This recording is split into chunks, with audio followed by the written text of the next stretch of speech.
पंचनामा न्यूज, सर्वसामान्य जनतेचा बुलंद आवाज। माजी आमदार निर्मला गावित गंभीर जखमी, कारची भीषण धडक, आरोपी वाहन चालक फरार।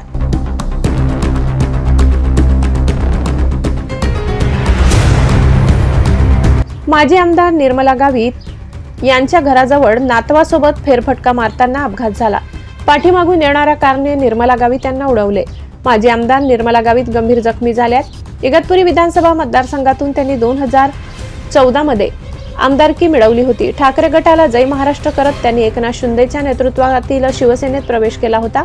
नाशिकच्या खासगी रुग्णालयातील अतिदक्षता विभागात निर्मला गावित यांच्यावर उपचार सुरू आहेत। कारने अगदी पाठीमागून त्यांना उडविल्याचं व्हिडिओमध्ये दिसत आहे। निर्मला गावित यांचा अपघात होऊन 24 तास उलटले तरीही अद्याप वाहन चालक मोकाटच आहे। त्यांच्या कन्या नयना गावित यांनी पोलिसांच्या भूमिकेवर संशय व्यक्त केलाय।